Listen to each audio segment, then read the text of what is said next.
David, c'est quelqu'un qui a été détaché de sa famille. Quelqu'un qui n'avait point de considération. Parmi 7 garçons, en Israël, le premier fils valait tout dans la famille. Et en Israël, on préférait avoir le premier-né un garçon qu'une fille. Pourquoi? Parce que dans le champ, les travaux de champ continueront toujours avec les garçons. Et c'est le garçon qui héritera c'est des parents afin de conduire tout le peuple, ses frères, dans cette affaire-là. Et dans l'ancien temps, il n'avait que le champ et l'élevage. Et David était quelqu'un qui a été déconsidéré complètement. Un petit garçon, parmi le vieux là, allez, toi, tu vas rester dans la brousse avec les animaux. David n'avait aucune force. David a pleuré. David a regardé, a tourné ses regards partout. Il compare ses frères qui sont forts, qui devraient être là avec lui. Lui devrait être là juste pour les assister. Maintenant, c'est lui qui est le maître avec les travailleurs.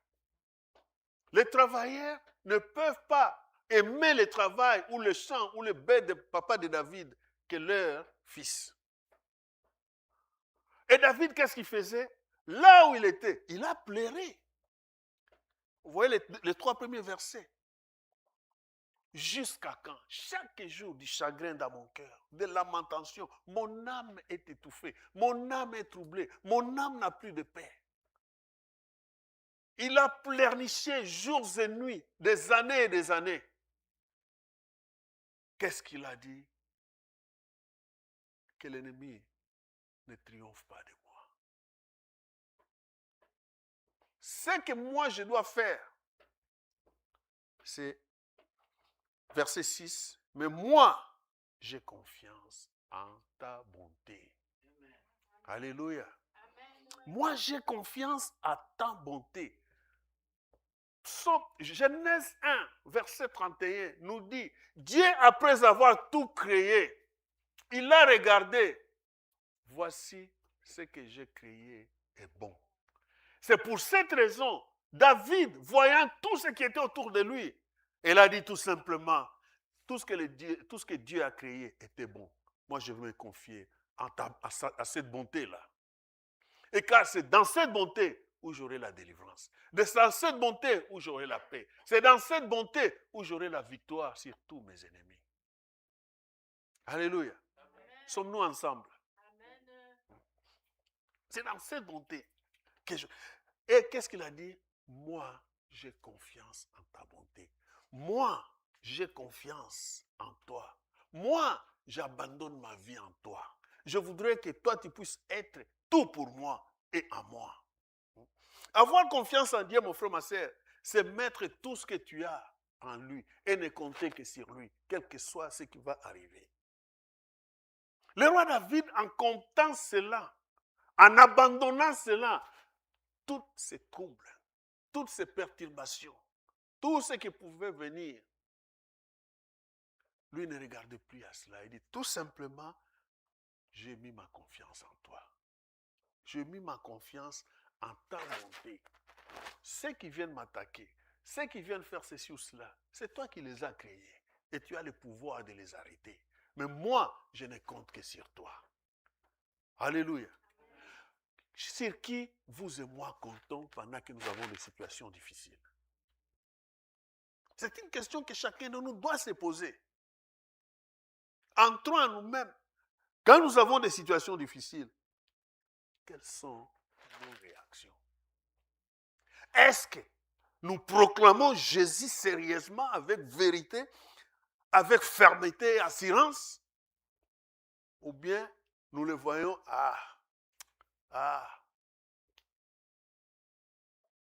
ou bien poser des questions. Si réellement tu es avec moi, comment je dois avoir cette situation? Dieu est toujours avec toi. Le Saint-Esprit est toujours avec toi. La parole de Dieu est toujours avec toi. Car c'est la parole qui fortifie. C'est pour cette raison, dans n'importe quelle situation difficile, tourne-toi dans la parole de Dieu. Alléluia. David a dit, je me confie à cette bonté de l'Éternel des armées. Dans la détresse, dans le désespoir, un enfant de Dieu, né de nouveau, mort et ressuscité en Jésus-Christ, se proclamant membre du corps de Christ, dans n'importe quelle situation, il ne doit compter que sur Dieu qui est sa délivrance. La délivrance ne vient pas des hommes. La délivrance vient de Dieu. Et la délivrance vient de sa parole. Car sa parole délivre, sa parole libère, sa parole transforme, sa parole fortifie, frères et sœurs. N'est-ce pas, il est écrit que ta parole soit une lampe à mes pieds et une lumière sur mon sentier. S'il n'y a pas cette lumière, tu vas marcher dans les ténèbres.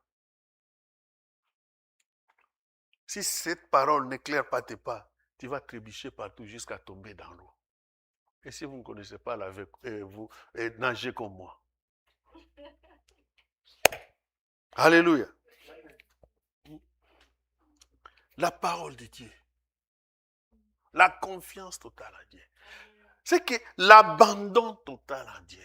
C'est ce que David a fait. J'abandonne totalement tout entre tes saintes mains. Et je ne fais que compter sur toi maintenant. Quel que soit ce qui viendra. Quel que soit ce qui fera. Et comme il était toujours seul dans la brousse, David ne faisait rien du tout, si ce n'est que la louange et l'adoration à son Dieu. Alléluia. C'est là où David avait appris à jouer l'instrument qu'il jouait là. La harpe, si je ne me trompe pas. Il a appris à jouer là-bas, seul dans les bois. Et c'est là où David avait appris à s'humilier devant son Dieu et à chercher à faire ce qui est juste pour son Dieu. C'est là où David avait appris à ne rien faire que de ne regarder que sur son Dieu. Et comme tout ce qui était de David était en Dieu, et Dieu lui donnait la force même de poursuivre l'ours ou le lion quand il attrape l'animal de son père. Un homme normal ne peut pas faire ça, frères et sœurs. Quelle que soit la force que cet homme a. Dès que l'ours apparaît, je ne sais pas si on a déjà vu l'ours à côté. Hein? Il y a ceux qui ont vu l'ours à côté. Ah. Géant! Moi, je le voyais aux eaux de Kinshasa. Et il était dans un cage. Quand vous vous approchez, dès qu'il fait tu dois rentrer. Hein? Tu dois rentrer. Directement, tu imagines peut-être, il peut casser ces cages-là et sauter sur moi. Huge. Et les lions. Regardez même dans Discovery, Animal Discovery. Comment cet animal est en train de maltraiter les autres petites bêtes. Et lui, David, il va là-bas, il l'ouvre, il récupère. Il récupère la baie de son père. Et pourquoi pas nous autres? Et tout cela montre que quand vous avez confiance totale en votre Dieu, frères et sœurs, quel que soit ce qui viendra, Dieu interviendra. C'est Dieu qui intervenait pour David, à cause de cette confiance que David avait pour son Dieu. Amen. Mais si vous et moi, nous ne comptons que sur les gens, en abandonnant la parole de Dieu, en n'ayant pas confiance totale en Dieu, malheur à l'homme. Hein? Amen. Malheur à l'homme qui s'est confié à l'homme, qui prend pour son appui son semblable. J'ai toujours l'habitude de dire, dans toutes les situations, le premier acteur, c'est toi seul. Le premier acteur de ta vie, c'est toi seul. Les prières des autres comptent aussi. Mais la première des choses, c'est toi seul, tu te mets debout. Mais quand, par exemple, toi, tu ne te mets pas debout, tu comptes sur les autres. Ah non, ils ont prié pour moi. Ils ont prié pour moi. Hier, on parlait de ça dans notre enseignement. Non, non. Mon père prie, ma mère prie, mes frères prient. Ah, je suis soutenu par leurs prières. Certes, tu es soutenu par leurs prières. Mais leurs prières te soutiennent plus fort quand tu es un petit enfant, tu ne connais absolument rien. C'est là où on dit que la foi des parents soutient les enfants. Vous voyez cette petite fille, dès qu'elle entre là, la foi de ses parents peuvent la soutenir. Mais quand elle est déjà grande, elle doit faire un effort de connaître Dieu lui-même et de marcher avec Jésus-Christ. La foi là n'en a plus rien. C'est elle-même qui est acteur principal de sa vie. Alléluia. Amen. On était parti quelque part. On arrive là-bas. On a prié. Je ne sais pas si c'était quelle occasion. Le Seigneur me dit que non. Il faudra que cet homme reçoive Jésus-Christ. Je parlais avec lui. Il dit que non, il faut que tu reçoives Jésus-Christ. Oh, oui, oui. Oui, je vais recevoir Jésus-Christ. Ah, d'accord. Je lui ai fait la prière d'acceptation de Jésus-Christ. Il a tout fait comme on a l'habitude de faire. Et quelques jours après, il dit que, mais le frère là vient me dire que moi, je dois recevoir Jésus. Il ne connaît pas que moi, je suis le fils d'un pasteur. Alléluia. Il ne connaît pas que moi, je suis le fils d'un pasteur. Mon père est pasteur. Certes, votre père est pasteur. Votre père a sa relation personnelle avec son Dieu. Mais c'est à toi maintenant d'avoir une relation personnelle avec son Dieu. Car Jésus-Christ n'est pas mort seulement pour ton père. Jésus-Christ est mort pour toi également, pour t'amener vers le ciel. C'est pour cette raison quand il dit, je m'en vais vers le Père pour vous préparer une place. Il n'a pas dit que non, je m'en vais vers le Père pour préparer une place au pasteur. Non. Il prépare une place pour tout le monde. Mais c'est lui qui ira sur cette place. C'est celui qui se fortifie en lui. C'est celui qui se soumet en lui. C'est celui qui accepte de faire ce que lui demande de faire. Frères et sœurs, David est un exemple très fort pour notre vie spirituelle et pour notre intimité avec Dieu. Un garçon délaissé, abandonné totalement, sans valeur. Sans valeur. Et c'est celui qui est venu même libérer Israël. Qui est venu même unir les deux royaumes. Le royaume de Juda et le royaume d'Israël. Qui étaient divisés. Et quand David est devenu roi, il les a unis. Et David a marché sur le pas de Dieu.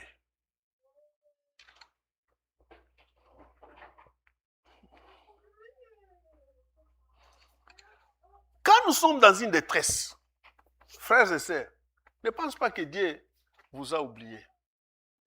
Dieu ne vous oublie pas. Dieu est toujours avec vous. Son esprit est toujours avec vous. Mais l'esprit n'a pas le pouvoir de se mouvoir totalement, de faire ce qui est agréable pour la gloire de son Dieu. Pourquoi? Parce que l'esprit est étouffé. L'esprit est étouffé. Pour que l'esprit de Dieu se manifeste puissamment dans notre vie, il faudra lui laisser une place. qu'il puisse régner en nous, en maître et en souverain, en autorité totale. Mais quand l'esprit est étouffé, on n'a pas la révélation. Quand l'esprit est étouffé, les pensées divaguent. Il n'y a pas de concentration pour Dieu. D'où nous devons chercher à maintenir une bonne relation avec le Saint-Esprit. Parce que c'est lui seul que Jésus-Christ a dit, je vous enverrai un consolateur. Je vous enverrai l'instructeur par excellence, le révélateur par excellence. Mais quand nous étouffons le Saint-Esprit, frères et sœurs, nous sommes dans les noirs. Nous sommes en train de patauger. Nous sommes en train de chercher où mettre le pied, où mettre la main, où mettre ceci ou cela. Loin de là, frère. Cherchons à maintenir une très bonne relation avec le Saint-Esprit. Cherchons à marcher conformément à la direction du Saint-Esprit. Cherchons à marcher pour que nous puissions avoir la direction du Saint-Esprit. Il faudra que lui puisse régner en nous, en maître et en souverain. Que tout ce qui est à nous lui appartient. Et que nous puissions être au-dessus. Que nous puissions être au-dessus. C'est pour cette raison, roi David a dit dans le livre de Psaume 68, que Dieu s'élève. Et quand Dieu s'élève, ses ennemis disparaissent. Dieu s'est élevé ce jour-là à la mer. Les ennemis disparaissaient. Et la voie était devenue libre pour que Israël traverse dans l'eau. Alléluia. Dieu doit être toujours élevé dans notre vie de tous les jours. Même dans les petites choses de rien du tout. Cherchons à élever notre Dieu. Amen.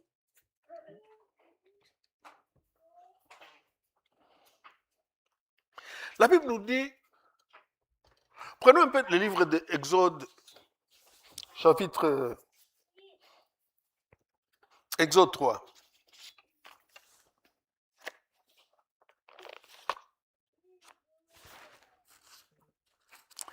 Exode 3. La conversation de Moïse avec Dieu.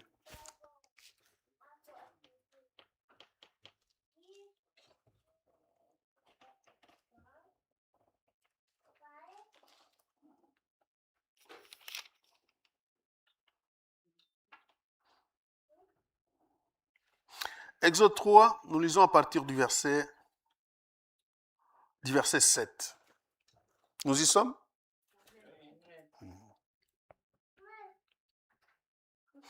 Nous lisons du verset 7 au verset 9.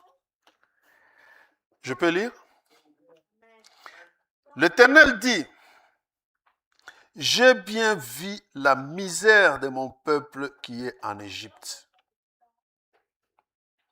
Et j'ai entendu son cri à cause de ses oppresseurs, car je connais ses douleurs. Je suis descendu pour les délivrer de la main des Égyptiens et pour les faire monter de ces pays dans un bon et vaste pays, dans un pays découlant le lait et de miel, dans la région où habitent les Cananéens, les Hittites, les Amoréens, les Phérésiens, les Éviens et les Jébusiens. Maintenant, les cris des Israélites est venu jusqu'à moi. Je vis l'oppression que leur font subir les Égyptiens. Alléluia. Cette situation, c'est ta situation et ma situation. Quelle que soit la façon que nous vivons, quel que soit ce que nous avons, c'est une situation que chacun de nous traverse. Aussi longtemps que nous sommes dans ce monde, l'ennemi ne nous restera pas tranquille, ne nous laissera pas tranquille non plus. Il cherchera à tout prix à nous éloigner de Dieu pour que lui puisse prendre la place Et finalement, ça sera notre destruction totale. Dans des détresses, dans des troubles, dans des maladies, dans des manquements de ceci ou cela, quand on crie, Dieu écoute, Dieu voit et Dieu connaît. C'est pas qu'il c'est un aveugle, non. C'est pas qu'il est sourd, non. Mais il écoute et il attend. Qu'est-ce qu'il dit? Je vois la misère, l'oppression que subit mon peuple. Nous avons vu 3 choses dans la délivrance. Il y a l'oppression, la possession et l'obsession. Toutes ces choses-là, chacun de nous traverse ça dans sa vie. Alléluia. On est oppressé, on est obsédé et on est possédé. Et à travers les enseignements, on connaît comment je dois me faire sortir de cette obsession, me faire sortir de cette oppression, me faire sortir de cette obsession. Pardon? Possession, voilà. Mais la plupart de nous, nous ne comprenons pas. Quand on vient t'obséder, tu commences à trembler. C'est comme si Jésus n'existait pas. Tu perds confiance totale à ton Dieu. Or, c'est quoi? C'est une obsession. On vient t'oppresser. Tu dors, tu te réveilles. Non, c'est l'ennemi qui vient t'oppresser. Il faut maintenant comprendre. Ceux qui ont fait ces enseignements, je vous demanderai chaque fois, prendre un temps de retourner encore dans ces enseignements-là, frères et sœurs. Retournez encore. Vous n'avez rien à faire, prenez ça. Juste lire. Lire tout simplement. Ça aide beaucoup. Ah, moi, mes cahiers sont toujours là. Mes cahiers sont toujours là. Il y a des fois, je me mets, je n'ai rien à faire. Au lieu de lire la Bible et de regarder la télévision, laisse-moi un peu parcourir ceci ou cela. Et puis là, il y a beaucoup de choses qui te reviennent. Et tu verras que cette situation, ce jour-là, je devrais faire ceci ou cela. Maintenant, tu commences à être éveillé. Dès que ça arrive, regarde ça. Et Dieu dit à Moïse, je descends pour les délivrer. Comme Dieu ne pouvait pas descendre lui-même, il utilise quelqu'un. C'est pour cette raison, parfois quand tu pries, quelqu'un vient te dire, mon frère, regarde ça. Accepte et soumets-toi. Amen. Alléluia. Amen. Le frère a dit tout à l'heure ici, je pense que son témoignage a ouvert les yeux de chacun de nous et débouché les oreilles. On lui a tiré tout simplement au pantalon. Ceci, cela. Il dit, je reçois. Il a souri ici. Si nous voulons aussi sourire comme lui, faites comme lui avait fait. J'ai entendu les cris de mon peuple. Je vois la souffrance de mon peuple. Je vois la misère de mon peuple. Je vois l'oppression. Frères et sœurs, quand l'ennemi est en train de t'oppresser, l'ennemi n'a pas de cœur. L'ennemi n'a pas de pitié. L'ennemi t'oppresse pour te finir complètement. Il ne va pas t'oppresser pour te dire que non, t'es cajoler, ces choses-là. Non, il te presse sérieusement. Et si tu ne te réveilles pas, tu vas mourir. Il va te finir. Qui a déjà été touché une fois la nuit? Alléluia. Qui a été déjà touché une fois la nuit? Moi, j'ai été touché la nuit. Et puis, quand on te touche la nuit, tu dis, tu sens l'oppression, quelqu'un qui est en train de te freiner, de t'étrangler sérieusement. Sérieusement. Là, tu n'as même pas la force.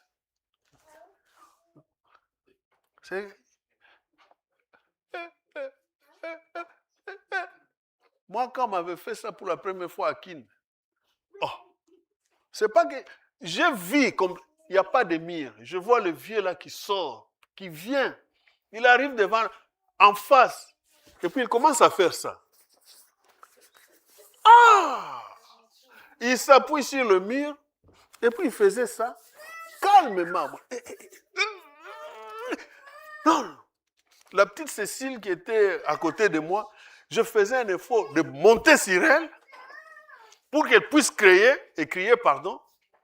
Est-ce que je pouvais même arriver là-bas? Et je commençais à crier. Quelque chose est même venu tout simplement. Seigneur, Seigneur, Seigneur, Seigneur. Ah! Je ne sais pas d'où était venu. Jésus! Ah! Et les gars, tu vois quelqu'un qui est debout, vous lui mettez une, je ne sais pas comment, coupe là. Ah! Quand j'ai crié Jésus, je l'ai vu sauter et tomber et il a fui. Et je me suis réveillé. Et quand j'ai crié Jésus, c'est Annie qui parle et dit, yo, mais toi, le vieux est en train de m'étrangler, si toi tu es à côté, tu ne comprends pas. Ces choses-là, frères et sœurs, c'est toi et lui. La personne qui est à côté de toi, non, ne comprendra pas. C'est pour cette raison, nous devons avoir une relation personnelle avec son Dieu et ne pas laisser cette relation soit étouffée. Je peux donner un témoignage là. J'étais à Gênes. On avait prière de, moi je ne cite pas le nom. On avait prière d'acceptation de quelqu'un. Bon, on était en jeûne, nous tous. J'ai dormi avant qu'on vienne à l'église. J'ai dormi vers 17h. J'étais très fatigué. Alors, quand j'ai dormi, j'ai vu mes deux filles là, Sarah et Muriel. Elles ont pris, on était à Toronto. Elles ont pris un autobus pour aller où je ne sais pas. Alors moi, j'ai dit non, je dois les suivre. Où est-ce qu'elles vont aller? Je dois suivre les enfants. Alors je me retrouve dans un arrêt de bus, devant on peut dire dans l'environ de la personne pour qui on devait prier. J'étais là. Je vous assure que j'ai vu seulement un bras. Le bras est descendu d'au-dessus. Le bras m'a calé au cou. Donc, moi, mon cou était... Le bras, le monsieur, il a fermé mon cou et il m'a soulevé. Oh, je mourais. Il m'a soulevé les pieds. Je n'avais plus les pieds par terre. Il m'a soulevé. Il me soulevait et il m'étranglait très fort. Il m'a jeté en dehors des les petites maisonnettes dans l'arrêt des autobus. Je me suis réveillé. J'ai regardé l'heure, il était 1h30. Je devais me préparer pour venir à l'église pour la prière. Et la prière de la personne. Vous ne savez pas quand on priait, c'est que moi, j'ai regardé la personne, combien j'avais peur maintenant de la personne. Hein? La peur ne vient pas de Dieu, maman. Non, qu'est-ce qu'il y a? Je l'ai regardé. Intimidation. Et lui, il s'en foutait, et puis il s'est mis à genoux là, comme si rien n'était. Et bon, qu'est-ce que je pouvais vous dire? Dire non, on a fait la prière, j'étais derrière toujours les autres, et on est parti. J'ai dit, pourquoi il est si méchant?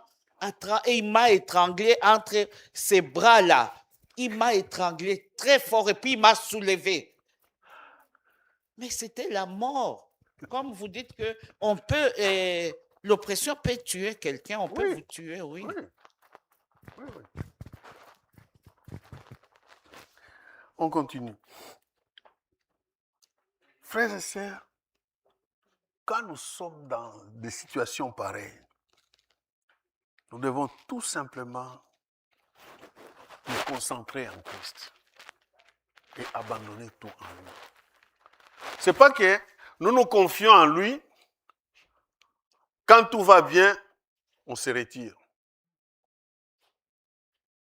Nous nous confions en lui, tout va bien, on se retire. Et quand ça devient chaud, on se confie encore et on se soumet à ce que lui voudrait qu'on fasse. Non. Nous devons prendre une décision pour toutes. Je me décide, je vais faire ceci, je vais marcher avec Dieu comme ça. N'est-ce pas, nous sommes des militaires? Qui connaît que nous sommes des militaires?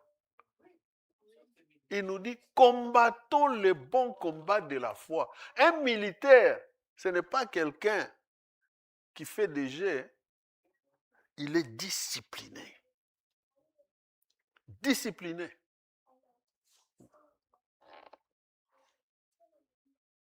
Demandez à papy. Son oncle, c'est un colonel, il était colonel. Il va là-bas, patati patata. Son oncle lui a dit de pousser un véhicule qui ne marche pas. Un véhicule qui est foutu, qui n'a pas de pneus, qui n'a rien. Il dit, ah, ok, venez, poussez ce véhicule-là.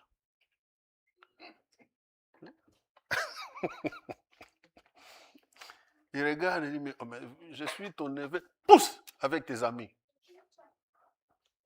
Ils ont souffert là-bas. Les enfants ne transpiraient pas ces jours-là, ils ont transpiré. Mais qu'est-ce qu'ils ont fait?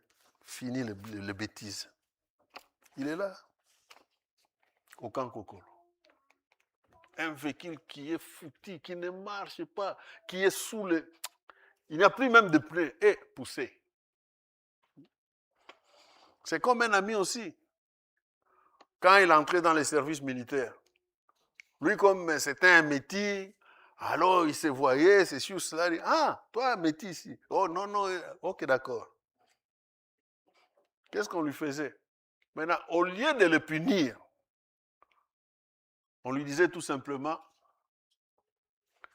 va chercher les porcs. Il amène le porc, il dit que lave-les. Il lave le porc est propre. Il dit, ok, amenez-le à sa place. Dès qu'il le plonge, le porc est encore... On vient dire, où est le porc que tu as lavé? Oh non, non, je l'ai lavé. Où est le porc? Oh non. Prends un autre. Lave-les. Donc, le gars, il sait que dès que je pose le porc à son endroit, il va devenir encore sale. Qu'est-ce qu'il faisait? Presque toute la journée, il gardait le porc.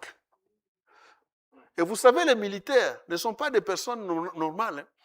Ils savent que non, non, comme il est là en train d'attendre, puisqu'il doit attendre jusqu'à ce que les chefs viennent. Et lui, quand il te voit en train de faire ça, il ne s'occupe pas de toi. Tu vas passer 30-35 minutes toujours comme ça avec un animal. Parce que tu as peur. D'abord, tu luttes pour que cet animal ne sorte pas de tes mains. Dès que ça sort, ça entre encore dans le truc là. Tu es obligé encore de le reprendre pour le laver. Lui-même commençait à voir seulement, non, non, non, non, je dois m'humilier ici. Je dois m'humilier. On disait, ah, Mundele, Blanc, tiens-le fort. C'est ça, le militaire, nous sommes des militaires, nous devons être disciplinés. Je prends la décision de me confier en Dieu, advienne que pourra. Seigneur, c'est en toi que je suis. Je me réjouis dans ta bonté. Et je vais faire ce que toi tu me demandes de faire. Et je vais rester dans ce que toi tu me demandes de faire. N'est-ce pas la parole de Dieu nous dit dans le livre de Philippiens 4.4, réjouissons-nous toujours dans le Seigneur. Alléluia. Amen. Nous avons accepté Jésus-Christ. Nous avons pris le baptême. Nous sommes nés de nouveau. Quel que soit ce qui nous arrivera, demeurons toujours en lui. Et soyons toujours joyeux. Quelque part, la parole de Dieu nous dit, la joie de l'Éternel est ma force. Parce que quand toi tu es en train de subir toutes ces choses-là, et tu te fortifies, tu demeures ferme, tu réjouis le cœur de ton Dieu. Alléluia. Amen. Tu réjouis le cœur de ton Dieu. Et sachons que, frères et sœurs, tout se fait selon l'agenda de notre Dieu. Pas notre agenda. J'ai jeûné 40 jours, mais il n'y a rien qui s'est passé. Est-ce que quand tu as jeûné, Dieu t'a dit de jeûner et après 40 jours, tu trouveras la solution à ton problème? D'où un militaire doit toujours être obéissant à la discipline de son chef. Demeurons toujours et faisons ce qui est juste pour notre Dieu.